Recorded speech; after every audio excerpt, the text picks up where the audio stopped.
very nicely, please. I don't even know what she said, but whatever it is. I don't know what she said, but whatever it is. I treat her nicely. Thank you very much.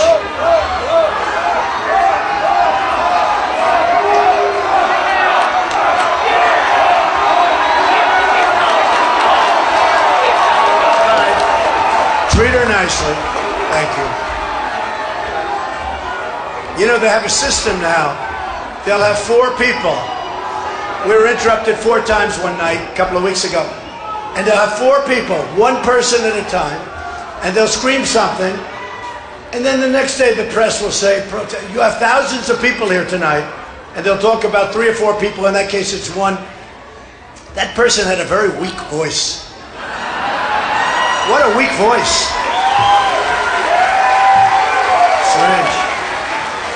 Strange. It's too bad. You know, the funny thing is, I look at Democrats and liberals and conservatives, Republicans. Wouldn't it be good for all of us if we could get together and really make our country great again? Isn't that what we want to do?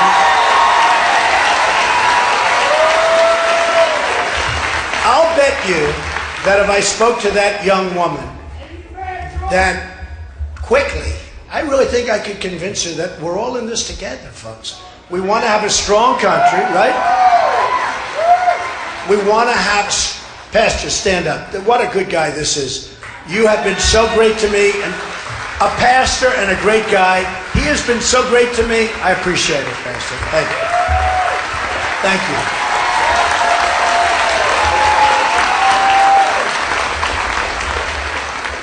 But you know, if you think about it, and you'll have some that can never be satisfied no matter what. They're just troublemakers, etc., etc. But most people aren't.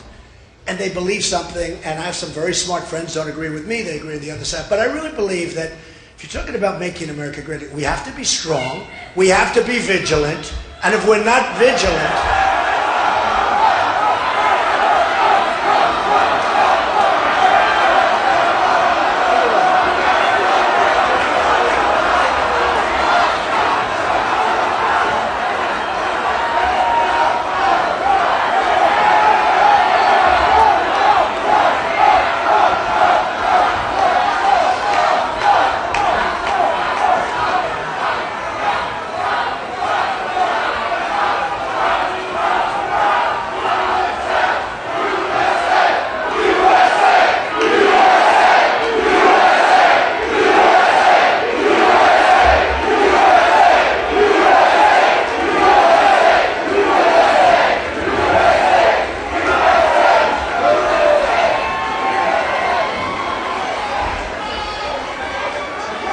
That was the same person.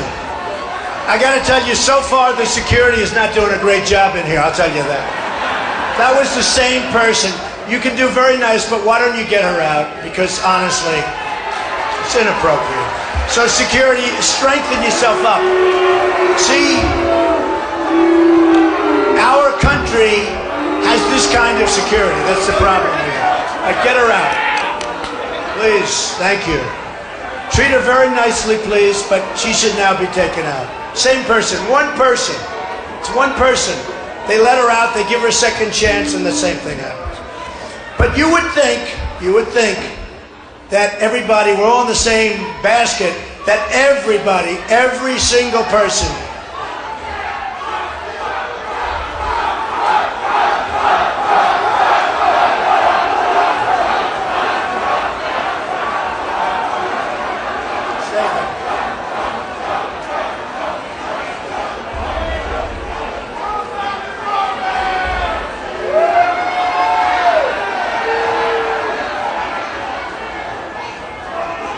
that's all right. I have a lot of time. Does everybody have a lot of time today?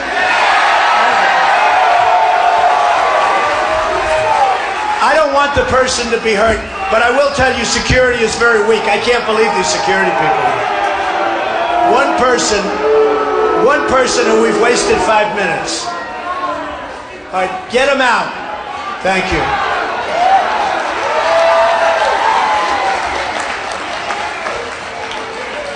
So you would think that if we could get together, we'd all be in the same boat. Now, last night we all saw and we witnessed something that I thought was highly inappropriate.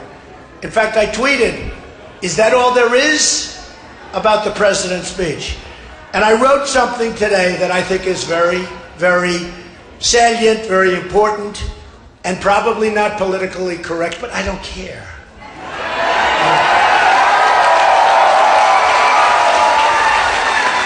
You know, we had a situation in California very recently where somebody was making bombs in an apartment. The mother saw him. The mother didn't notice anything wrong. I watched the sister being interviewed. Believe me, in my opinion, she was lying like crazy. I watched that interview. Oh, my brother was such a wonderful guy. I didn't know. And I watched the next door neighbor saying, "Oh, well, we didn't report them because we didn't want to racially profile or we didn't want to profile." Give me a break. Give me a break. We're like the stupid country. It's so many different ways. Can you imagine what our great leaders of the past would have said with the kind of crap that's happening with us? They didn't want to report them because they thought it was profiling. Oh, okay. They saw bombs. They saw, the pipe bombs. This wasn't to build a bathroom. When a bomb is this long, got to put too many of them together for a bathroom, right? And we thought they may be, but we didn't want to racially oh, okay, you're okay, you're innocent. Or how about where the families and the girlfriends and the wives and everything, they go back with World Trade Center. The worst than Pearl Harbor. Because with the World Trade Center, they were killing innocent civilians. At least while it was a dirty, rotten, sneak attack. At least they were attacked. Wow, that was a hell of... Thank goodness he's on my side. But while it was an attack, at least it was military. But this was an attack on the World Trade Center. So what's happened is we're out of control. We have no idea who's coming into our country. We have no idea if they love us or if they hate us. We have no idea if they want to bomb us. We have no idea what's going on. And then I looked at poll numbers, and I don't mean polls where I'm winning. Those numbers I like looking at. These numbers I hated to look at. And it's very, very sad. I'll go after some of the numbers. 25% of those polls, and this was from the Center for Security Policy, very highly respected group of people who I know, actually. This is people living in this country. 25% of those polls agreed violence against Americans is justified. As Muslims, 25%. 51% is the Muslims living in this country. By the way, I have friends that are Muslims. They're great people. But they know we have a problem. They know we have a real problem. Because something's going on. And we can't put up with it, folks. We can't put up with it. 51%, highly respected number of polling groups, want to be governed according to Sharia. You know what Sharia is. So, I wrote this out. The mainstream media wants to surrender the Constitution. The mainstream media. These people back here, they're the worst. They are so dishonest. No, they're so dishonest. They are so dishonest. I mean, I had one from NBC, a reporter from NBC, and actually another one, I think, from CBS. They actually, in Columbus, Ohio, I had a tremendous crowd, like 10,000 people. It was a love fest. It went on for a long time. Everybody stayed right till the end. Right till the end. I had one of the politicians, Kasich, who's just getting, he's a horrible debater. To me, he's a horrible, he made a statement that, they left after 10 minutes. Now, the press was there, they saw it. Nobody says it was a lie. It was a total lie. In fact, I had more people at the end than I had at the beginning. Nobody's leaving. Nobody's leaving here except for the one person that was screaming.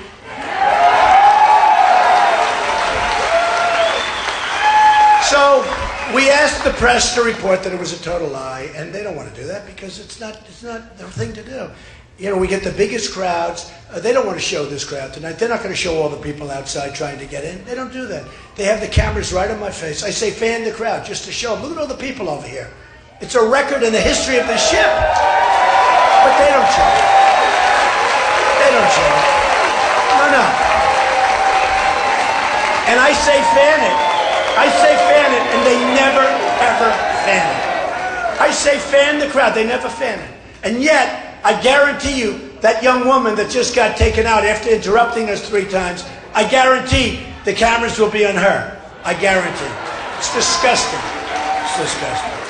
So we talk about the media, and by the way, some of the media is terrific, but most of it, 70%, 75%, is absolute dishonest, absolute scum. Remember that. Scum. Scum. They're totally dishonest people. I had one the other day where I finished the speech and they said, oh, Trump was interrupted and he left early.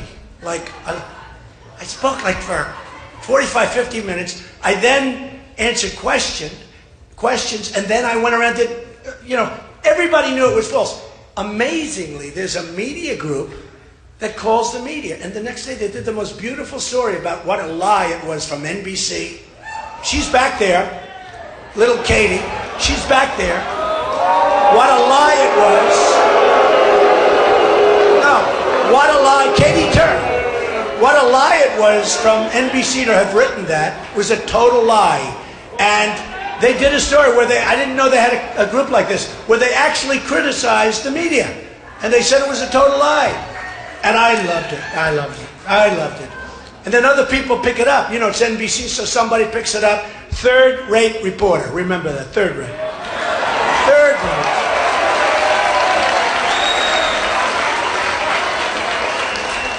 So I said here, the mainstream media wants to surrender our Constitution and our constitutional rights. And I don't want that. I want ISIS to surrender. Okay? I want ISIS to surrender. Very simple. It's very simple. So here's what happened.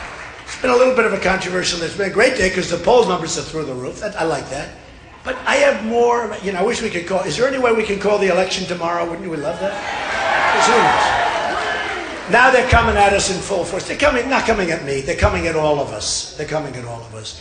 Because, we have a noisy majority. They used to call it the quiet majority. People are fed up. They're fed up with incompetence. They're fed up with stupid leaders. They're fed up with stupid people. They are fed up with stupid people. Where our president makes a deal for Sergeant Bergdahl, a dirty, rotten, no-good traitor, who, think of it, they knew he was a traitor because a general and a colonel went to see his group. 6 people were killed looking for him, okay? 6 people were killed, young, unbelievable. I watched the parents on television. I've seen the parents, but I watched the parents on television. Devastated. We'll never be the same. They left to try and bring him back. He left. He deserted. In the old days when we were a strong country, it would be boom, gone. It was called desertion. Now, the other day I heard they won't even do anything to him. Can you believe it? They think he's going to get away with nothing. He's going to have nothing. So he left. Oh, they treated him pretty rough, though. He got in there. He said, I shouldn't have done this. This isn't working out the way I thought. Anyway, so we get him back, and here's the deal we make. We get a dirty, no-good traitor, 6 people killed, trying to find. They get 5 of their greatest killers that they've been after, think of it, for 6 years. In fact, I hear 9 years. So they get these, that right now have gone, they're out on the battlefield, trying to kill everybody in front of them, including you folks, I hate to tell you. So we get Bergdahl, and they get 5 of the killers that they've wanted for many years. That's the way we do it. The Iran deal. We gave them $150 billion. It's called amateur night. We gave them $150 billion. 24 days. 24 days. We think there's something wrong. 24 days we have to wait. But it's much longer than that because there's a whole process before the clock starts ticking. So it could be forever. But the best is where they have the right to self-inspect. Are you doing nuclear weapons over there? Oh, we'll inspect tomorrow. Oh, no, we're not doing nuclear weapons. The Persians are great negotiators. Always have been. And somebody would say that's profiling. Trust me, they're great negotiators. And Kerry is a horrible negotiator, and Obama is a horrible negotiator. Horrible. It's a horrible negotiator. These people are horrible. I always thought Obama would be a unifier. I never thought of him as being like a divider, because I said, you know what? I don't think he's going to be a good president. I backed McCain. He lost, by the way. And, you know, I don't blame McCain for losing, because a lot of bad things were happening. That was a tough one. But I backed McCain. He lost. I backed Romney. He should have won, but he sort of went away on vacation or something the last month and he lost. And I said, this time I'm going to do it myself. We're not going to lose. We're not going to lose. And the recent Fox poll that just came out has me beating Hillary very easily one-on-one. I love that. That's so important. So, we put out a statement today. We watched this, and it's impossible to watch this gross incompetence that I watched last night. And we put out a statement a little while ago, and these people are going crazy. They won't report it properly. Shall I read you the statement? Donald J. Trump is calling for, now listen, you got to listen to this one, because this is pretty heavy stuff, and it's common sense, and we have to do it. Remember the poll numbers. 25%, 51%. Remember the poll numbers. Okay, so remember this. So listen. Donald J. Trump is calling for a total and complete shutdown of Muslims entering the United States until our country's representatives can figure out what the hell is going on.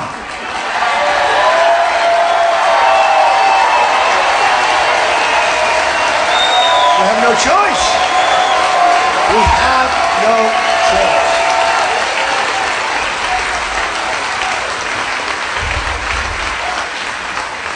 We have no choice. According to Pew Research, among others, there is a great hatred toward Americans by large segments of the Muslim population. Most recently, a poll from Center for Security Policy released data showing 25% of those polled agreed that violence against Americans, these are people that are here, by the way, people are here, 25, not 1%. By the way, 1% would be unacceptable. 1% is unacceptable. 25% of those polled agreed that violence against Americans here in the United States is justified as part, think of that, as part of the global jihad. They want to change your religion. I don't think so. I don't think so. I don't think so. Not going to happen.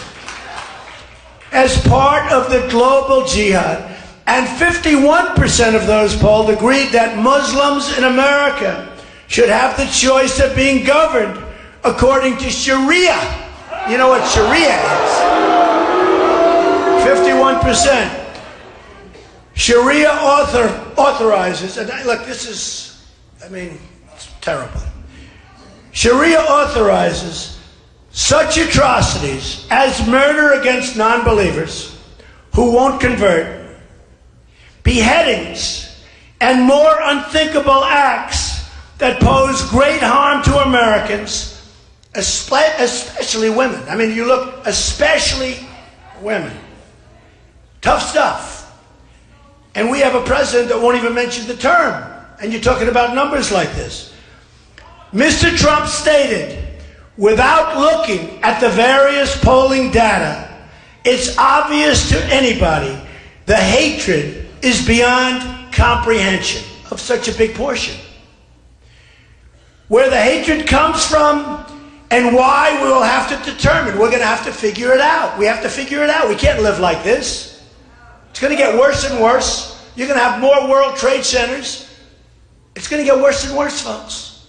We can be politically correct and we can be stupid, but it's going to get worse and worse. Until we are able to determine and understand this problem and the dangerous threat it poses, our country cannot be the victim of horrendous attacks by people that believe only in in jihad. These are people who only believe in jihad. They don't want our system. They don't want our system.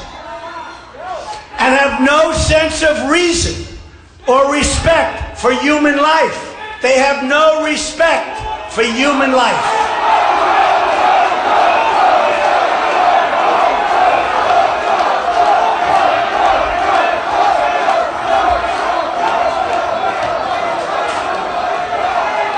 That's all right. He sounds like he's very exhausted. It's all right. He's tired.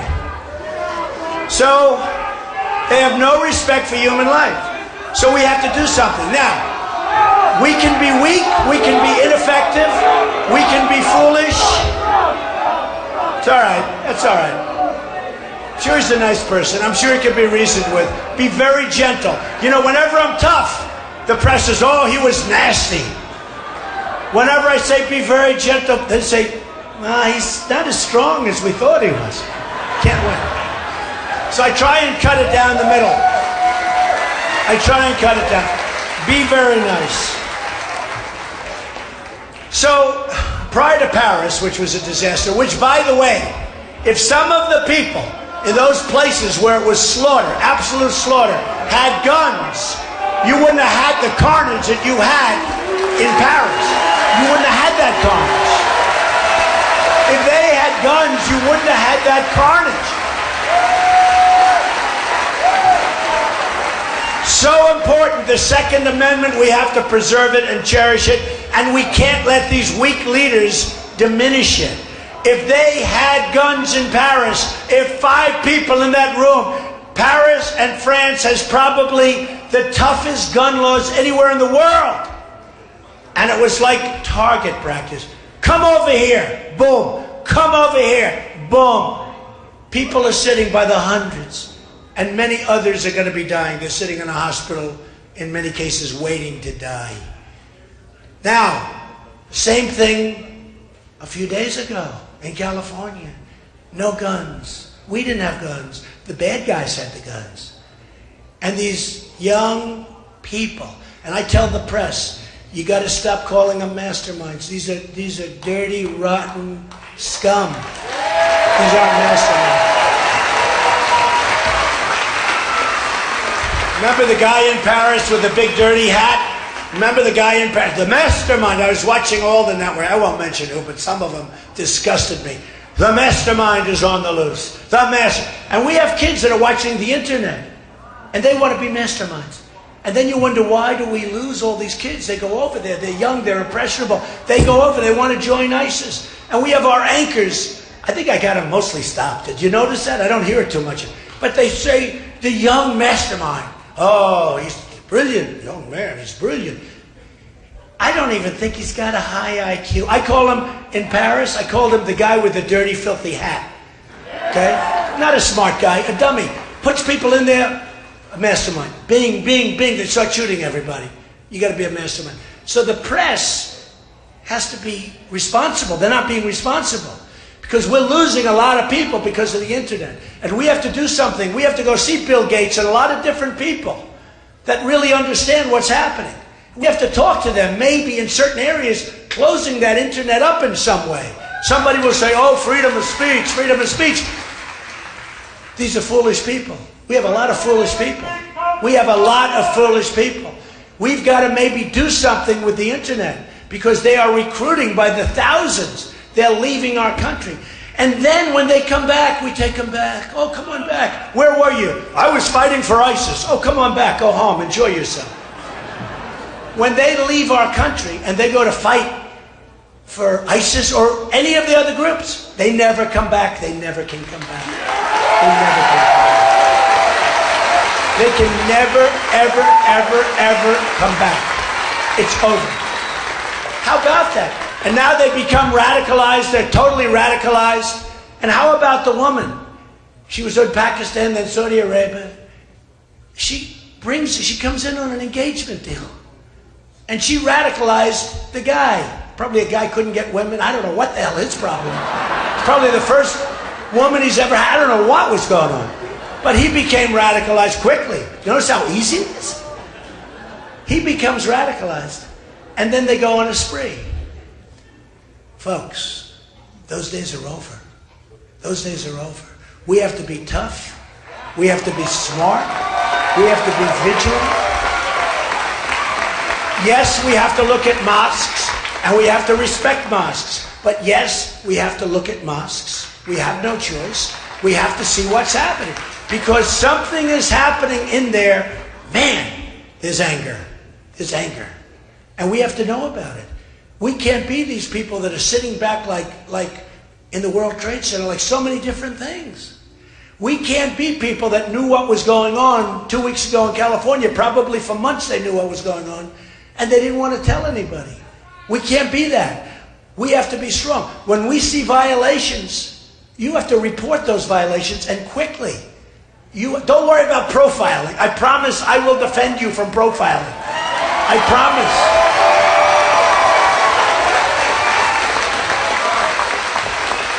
So when I started this whole quest, who knew it was going to turn into this? It's been an amazing thing. No matter where I go, I have tremendous crowds, packed. We went to Dallas, 20,000 people in Dallas, 25,000 people. I mean, it's up Mobile, Alabama, 35,000 people. Here, every time I come to South Carolina, every time I go to North Carolina, every time I go to Iowa, New Hampshire, Virginia, wherever I go, Florida. No, we have crowds that are maxed. I mean, the only problem we have is the size of the room. Thousands of people outside trying to get in. Usually I do a double. I go talk to them for a while, which I wouldn't say exactly love doing after the first one. But there's an unbelievable love in these rooms. All the same. I love you too. I love you. Stand up. Who said it? Thank you, Bob. I love you too. There's an unbelievable love in all of these places. Oklahoma, 20,000 people standing in a park on quick notice. There's an unbelievable love. And there's an unbelievable love of the country. We want to see good things. We don't want to be bad people. We don't want to be tough and nasty. And we believe in the Constitution more than anybody. But we can't let people use and abuse our rights. We can't let people kill us. They want to kill us. They want to destroy us. We can't let it happen. We just can't let it happen. And I have a friend who's a very, very successful man. And I went to one event, he came with me. We had 24,000 people. And this guy's really a tough cookie. He's a great financial guy. One of the guys I definitely used to negotiate with Japan, China. Believe me, you are going to be in good shape if that happens. We won't have these characters. This whole thing with all of these guys. By the way, I'm the only one that's self-funding my campaign. Everyone else is controlled. Only one. I'm the only one. Only one. I'm self-funding my campaign. And these other guys, they're getting millions and millions of dollars. Some people I know. I had one guy came and wanted to give me a lot of money. I said, honestly, I can't take it. I don't want to do it. I can't take it. Which is very sort of like for me to not take money. My whole life I've been taking. Now I'm sort of like, what am I doing? But came in and I said, so what are you going to do? I don't want your money. And he said, I got to go someplace else. They're like gamblers. Got to go some. I said, but you like me best. I like you best, but I'm going to go someplace else. Because they want to be part. So they give millions. Let me tell you, hey, who is more than me? I gave millions to these guys. Nobody knows the system better than me. I knew it from the other side. Don't forget, I was the fair-haired boy. I was like the establishment. They'd all come to me, and I'd give them all money. I'd write checks sometimes to senators, whatever the max, bing, bing, bing. I used to say, senators, don't come to my office. Anybody that's a U.S. senator and calls me, we'll send you a campaign contribution. But you know what? I'll tell you something. In the end, the people that give these millions of dollars to these horrible, corrupt PACs, they're corrupt. They totally control Bush and Rubio, and I won't say Cruz because he's been very nice to me. Nah, but he's been nice. He's got to hit me first. Once he hits me, I promise you.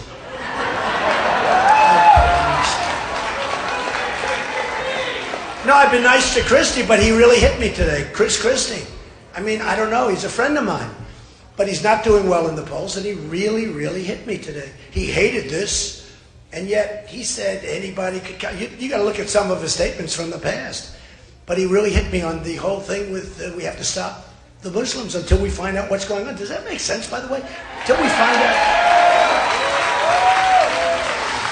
And he talked about that's an experience, in other words, he has experience, right? But that's the statement of an inexperienced man. The statement I made about we have to stop people that want to kill us from coming in. Does that sound like an experience? So Chris, who's a friend of mine, he hit me hard. And I said, I got to hit him at least once. So I won't do this a lot, but look, here's the story. The George Washington Bridge. He knew about it. Hey, how do you have breakfast with people every day of your lives? They're closing up the largest bridge in the world, the biggest in the United States, traffic flowing during rush hour. People couldn't get across for 6-7 hours. Ambulances, fire trucks. They're with them all the time, the people that did it. They never said, hey, boss, we're closing up the George Washington Bridge tonight. No, they never said. They're talking about the weather, right? Then, so he knew about it. He knew about it. He totally knew about it. He's got a very friendly group of people over there that they don't think so, but I don't know. Look, it's called life. You got to be smart in life. I would say there's less than 1% chance. It could be, but I doubt it. He knew about it. They didn't mention at one of their meetings, I think they had breakfast like every day or every other day. They didn't say, Chris, tonight we're closing up the George Washington Bridge because the mayor of a certain area is against you. Oh, okay. They didn't mention. Nobody believes that. Number 2, 9 downgrades of the state. 9 downgrades. It's a disaster. I have property over there. The taxes are through, I'll use an expression, coming out of my ears, okay? Tremendous taxes over there. You had 9 downgrades. You had Christie, so friendly with President Obama during the flood. I actually called, I said, let me ask you, is he going to vote for Obama? I thought he was going to vote for Obama. I don't know, I think he possibly did. And Romney, I was very disappointed. One of the reasons I was disappointed is he called Christie and they had dinner right after the election. If Christie did that to me, I would have never spoken to him again. I would have never done. So when he talks about lack of experience, I built this incredible company. I filed papers where everyone's saying, wow, that is unbelievable. I would have probably filed them even if I didn't run because, I built a great, great company. Tremendous cash, tremendous assets, tremendous net worth, very little debt, unbelievable cash flow. And I filed. Everybody said, number 1, he won't run. And I ran. I took a deep breath. I went, let's go, to my wife. And we came down that escalator, right? The famous escalators. Hopefully, in many years, that'll be a very famous scene because we will have turned around our country and that'll be a positive note, okay? Hopefully. But then they said, he announced. So all these talking heads, most of whom are not even smart people, believe me. Then they said, well, they went to Ivy League College. So did I go to Ivy League College. They went to this. Most of them did go to Ivy League colleges, by the way. But anyway, but they say they're brilliant. One's brilliant because he wears glasses, Like Perry. Remember Perry? Remember, we don't want them. But what happens is they say, well, he'll never file Form A. That's basically where you sign your life away. I filed Form A. Then they'll say, well, he'll never sign his financial statement because maybe he's not as rich as everybody thinks. Now, what they don't know, and then they said, and if he does, he'll ask for many, many delays because you're entitled to 45-day delays, and you can delay it till ever. And he'll delay it till after the election. I said, no. So I filed it ahead of schedule. And what happened? Remember? They went down. They couldn't believe it. It was much, much, much better than anybody ever envisioned. I built a great company. And the reason, honestly, worth billions and billions of dollars. Remember that, low debt, great cash flow, and the greatest assets, Doral, Trump Tower, the Trump Building, big chunk of the Bank of America building in San Francisco, 1290 Avenue, so many great things. Land all over, land on the Potomac, land all over. In North Carolina, I have a great piece of property. Trump National Golf Club, some of you know it, great, right in the best location. And what happens? So I filed. Everyone said, oh, I can't believe it. Then they said, well, maybe he won't do so well with the polls. And, before I went, people never believed I was going to run. They never thought I was going to run. And I told the story the other night, for really the first real time. But my wife said to me, you know if you run, you will win, don't you? She's very smart. No, it's funny. I said, what do you mean? She said, well, if you don't run, you're never going to poll well because nobody believes you're going to run. So if they do polls, like they did these early polls, they weren't great before I announced. She said, no, the only way you're going to get a poll number, you got to announce, because nobody believes. Even though they say you're running, it doesn't matter. Nobody believes you're running.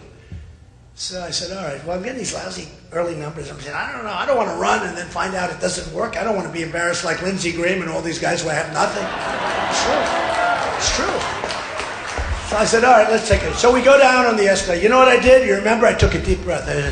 Because I'm telling you, and you know what I'm talking about, the press down there looked like the Academy Awards. There were so many cameras. I have never seen anything like it. The entire atrium of Trump Tower was packed with cameras and press. And I just said, let's go, to my wife. I took a deep breath, I like her. I took a deep breath, and I went down. And I talked about lots of things, including illegal immigrations. And illegal immigration was such a big subject. And I'm telling you, had I not brought it up, and it's turned out to be, and I took heat. I took heat like nobody has ever taken heat. Rush Limbaugh said, the most incredible incoming that I've ever seen a human being endure. And he said, and then he doubled down a week later, because I was right. And now illegal immigration is one of the biggest things. And then you had the killing of Kate, and you had the killing of Jamil, and the killing recently in California of a 66-year-old, think of it, 66-year-old veteran, female, raped, sodomized, and killed by an illegal immigrant. And many, many more. It's a huge problem. And they take our jobs, a lot of other things. So all of a sudden, everyone's saying, wow. And now the polls start. I go and I announce. And from almost the beginning, you've seen I've been at the top, like from almost day one. It's almost day one. And the reason is, look, the reason I tell you certain things, and the reason I talk about, you know, what I've done and lots of good things. I do a little thing, Woolman Ice Skating Rink. City couldn't get it built for 8 years. They were in there for like $20 million. They couldn't get it done. I went to the mayor of New York. I said, Ed Koch, I'll get it done like quick. He didn't like it because he didn't want to be shown up. I said, that's okay, I'll do. And if it costs more than $2 million, I'll pay for it. I got it built for peanuts. Got it done in 4 months. And we had ice skating in Central Park, and I still run it. I mean, I did another one. I did a bigger version of that recently, Ferry Point, out in the Bronx. They were having, things been under construction for anywhere between 20 and 30 years. They couldn't get it done. I got it done in a year. It's operating now. It's very successful. That's what I do. And that's what we need. But that's what we need in our country. I'm building on Pennsylvania Avenue an incredible hotel, one of the great hotels of the world, in the old post office site. Think of it. I got it in the Obama administration. Everybody was bidding. Everybody wanted it. One of the most sought-after projects in the history of the GSA, General Services. And I got it. Can you imagine me getting it from the Obama administration? Because the GSA, who are really professionals, they want to make sure, number one, it got built, so they wanted strong financials. And they also wanted a great plan. So we came up with Ivanka and my kids, we came up with this incredible plan. The job is under budget, ahead of schedule. It was going to open up in 17, sometime during the year 17. Now it's going to open up probably in September of 16, right before the election. On Pennsylvania Avenue. And this is the kind of mindset you need. Carl Icahn, one of the great businessmen, and others have endorsed me. We have trillions and trillions of dollars offshore. Pfizer is leaving the United States. In the old days, somebody would leave for, frankly, South Carolina. They'd leave New York or Florida or someplace where the taxes are lower. They'd leave for North Carolina. They'd leave. Today, they leave this country for other countries. So we're now losing Pfizer. We're going to lose many of our great companies. We have $2.5 trillion offshore at least. And everybody agrees it should come home. The Democrats and Republicans. For 3 years, they can't make a deal. They can't make a deal. Because there's such gridlock. There's no leadership in Washington. We will make this country so great. We have people, and I'll tell you something. I'll tell you something. Somebody said something to me the other day, and what I really want to do, I want to be, it's all right. Don't worry, forget it. What we want to do and what I want to do, I want to be the people's president. I don't work, think of this. I don't work for any of the lobbyists. I don't work for any of these people that are leading our country in the wrong direction. We don't. Thank you.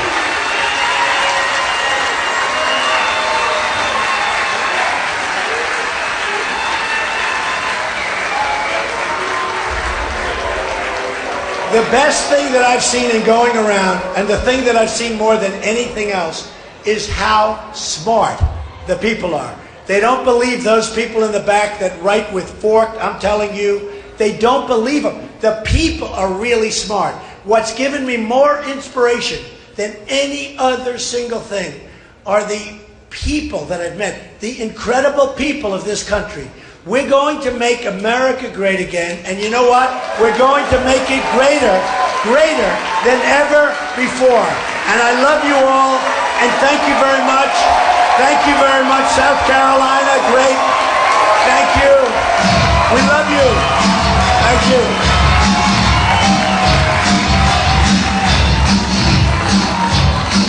Thank you very much.